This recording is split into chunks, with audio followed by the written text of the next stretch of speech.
Olá, seja muito bem-vindo. Tem edição de Veja saindo do forno.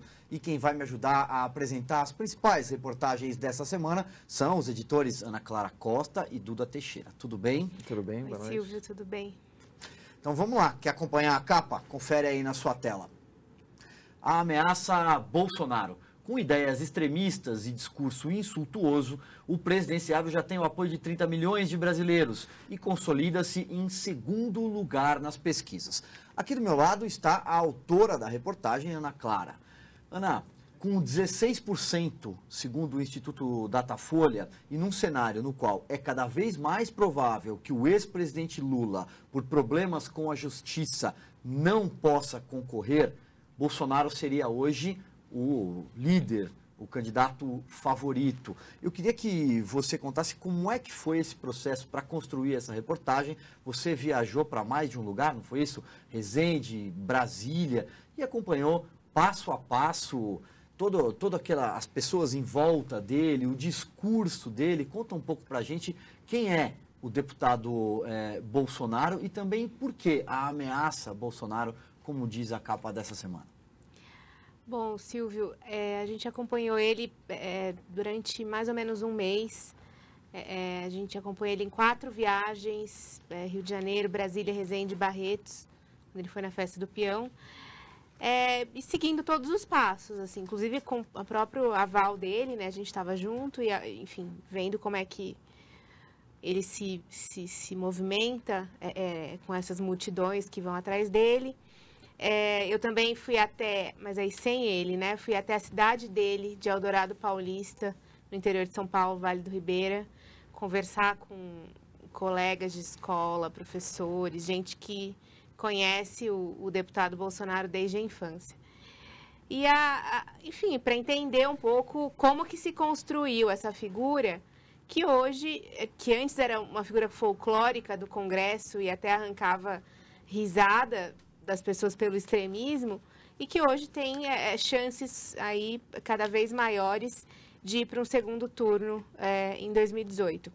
Que tem uma legião enorme de seguidores, especialmente nas redes sociais, não é isso? Exato. A projeção do Datafolha, que eles fizeram esse cálculo para a gente, é de que esses 16% hoje que o Bolsonaro tem de intenção de voto, segundo o que eles apuraram, projetado para o número de brasileiros com idade para votar, representa mais ou menos 30 milhões. Então, assim, existe uma projeção de 30 milhões de brasileiros hoje que poderiam votar no Bolsonaro e que têm simpatia por suas ideias.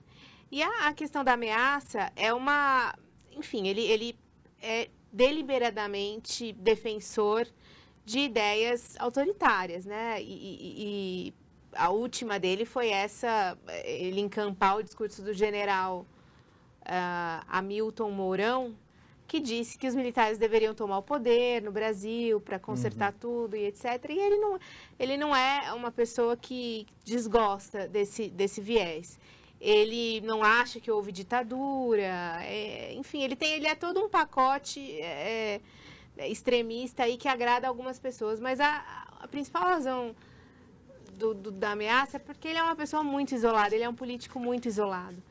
E ele vem disso como um ativo, né? Como uma coisa boa. Olha, eu sou sozinho porque eu não me envolvo com essa corja. Mas, na verdade, ao ganhar, na hipótese de ganhar sozinho, isso dá a ele um poder ali para tomar decisões temerárias, né? E, por que não, antidemocráticas. Então, é esse ponto que a gente desenvolve. Agora, Ana, nessa imersão, para tentar entender a cabeça dele, o que ele pensa, quais são as ideias, eu conferi aqui na reportagem que você apontou alguns dos mentores, né? Um deles, que muita gente se recorda, eu me recordo, é o coronel Brilhante Ustra, torturador, porque ele dedicou, né, o voto dele na Câmara durante a votação do impeachment da ex-presidente Dilma Rousseff ao coronel Ustra. Isso fez um barulho danado em Brasília, reverberou pelo país. Quem são os outros mentores desse presidenciável? Bom, ele considera o Enéas Carneiro, ex-deputado Enéas Carneiro, morto nos anos 90, como um herói da pátria, inclusive sugere que ele seja inserido no livro de Heróis da Pátria. Enéas, também um candidato de extrema-direita favorável a regimes militares, que tinha aquele bordão famoso, né? Meu nome é Enéas. Uhum. E chegou a ter 7% de intenção de voto. De votos, de fato, em uma das eleições. Ele fala também do Olavo de Carvalho, filósofo, outro também da mesma escola que acredita não ter havido ditadura no Brasil, guru dessa direita que se forma muito jovem, como mostra o próprio Datafolha, que não tem essa memória do regime militar e por isso não se importa com... Newton Cruz, né? E também o Newton Cruz, também militar, e que foi um dos réus do caso do Rio Centro, né? Da explosão no Rio Centro. Para a gente amarrar, então, por que é que tem um box ali na reportagem que ele diz que ele não entende nada de economia, Ana? É uma coisa que ele fala abertamente, né? Que ele é ignorante em economia, ele não entende nada. Então, quando a gente conversa sobre isso, ele sempre procura ou falar de assuntos, puxar para a segurança pública, no sentido, na economia não vai crescer se não tiver segurança pública, por isso a gente tem que liberar a compra de arma para a população. Então, assim, ele sempre procura subterfúgios para não discutir o assunto, porque não é o forte dele, e ele mesmo reconhece. Ele tem algumas obsessões, assim, por exemplo, o nióbio, alguns minerais e metais que ele acha que deveriam ser amplamente explorados e garantiriam a riqueza do Brasil, que não poderiam ser explorados por empresas estrangeiras. Ele é muito nacionalista nesse aspecto, acha que em setores estratégicos como energia, mineração, não tem que ter empresa estrangeira no Brasil, que é muito parecido com a Dilma, né, nesse aspecto. Então, ele é um conservador de extrema-direita, mas que não é liberal em economia. Ele é extremamente estatizante e muito parecido com a Dilma, que ele tanto critica, né? Muito bem. Bom, antes da gente pular para o noticiário internacional, a gente vai jogar na tela mais uma reportagem de Brasil, produzida pelo repórter Ulisses Campbell. Ele foi ao Piauí investigar esse caso que assustou muita gente nessa semana. Um menino de 13 anos foi encontrado numa cela, num presídio, com um condenado por estupro. O Ulisses conseguiu conversar com o pai do menino. Vamos colocar a capa de novo de Veja na sua tela e você vai ver aí em cima, Revolução Russa, 100 anos. O que 1917 significa nos dias de hoje, meu caro Duda? Foram 6 meses, 8 profissionais de Veja, entre repórteres, editores, são 28 páginas, eu contei aqui rapidamente. Eu queria começar pela reportagem que você assina, o Carrasco dos Povos. Que conceitos são esses, Duda, que aproximam ali Lenin de Donald Trump? Isso foi na apuração, né, que o Lenin também tinha uma ideia de que a Rússia era um país atrasado, que estava sendo sabotado pelas potências ocidentais, né? E já num texto inicial dele, que é O que Fazer, ele tem essa ideia de trazer, devolver a grandeza para a Rússia, né? Então parece muito realmente com o Trump, né? E ele era um populista também, né? Então, assim, essa coisa de ter uma elite corrupta, né? E que precisava, então, e que ele precisava organizar o povo explorado contra essa elite, o povo que era uma coisa quase com uma santidade, né?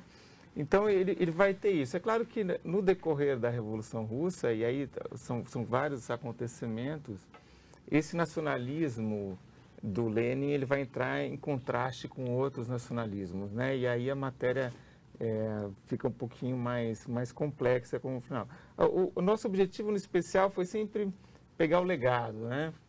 Então, coisas que aconteceram, foram introduzidas ou foram muito importantes em 1917 e que hoje, de alguma maneira, a gente vive alguma coisa parecida ou alguma prática que ficou, algum conceito, né? Esse é o gancho do especial todo, né? Todas as matérias têm isso, né? Duda, por exemplo, eu passando aqui, peguei uma reportagem sobre mulheres e a gente vive num período ali de feminismo. Acho que esse pode ser um dos pontos, né? É um dos pontos. O que aconteceu na Revolução Russa, as primeiras decisões, os decretos, eles têm muita coisa que o movimento feminista hoje busca, né? Então, a liberdade para uma mulher de abortar com segurança, né? Ou de ter um divórcio fácil, de trabalhar, de ter salários iguais, né? Isso é uma coisa que a Revolução Russa deu para as mulheres muito rápido, né? É claro que aí a matéria faz uma análise de que muitas dessas coisas não continuaram, não permaneceram, né? E mesmo na época da União Soviética, porque não foi um movimento de baixo para cima, né? A cultura machista russa dos russos, ela continua, né? Até hoje, e é um dos países hoje que mais tem violência doméstica e tudo mais, né? Tem também, olha, uma reportagem, o que faltava na estante, com uma série de livros, lançamentos justamente por conta do centenário, né? Sim, tem vários livros que estão sendo lançados ou relançados, né? Que a gente até comenta é do Daniel Arão Reis, que assina uma matéria que é sobre a dificuldade hoje que os socialistas têm de se apresentar como democráticos, né? Uma matéria bacana também. Muito legal, material de fôlego. Agora, deixa eu perguntar para vocês assistiram Blade Runner? Lá atrás, anos né? 80, anos 80. Esse sim. Harrison Ford. Esse sim.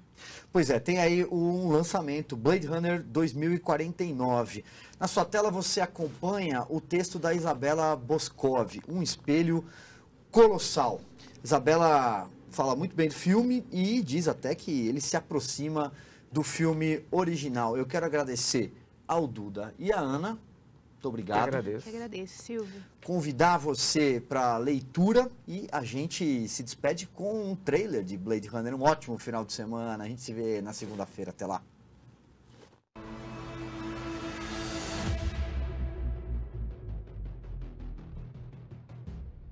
I know. What do you want? I want to ask you some questions. The key to the future is finally unearthed. Bring it to me.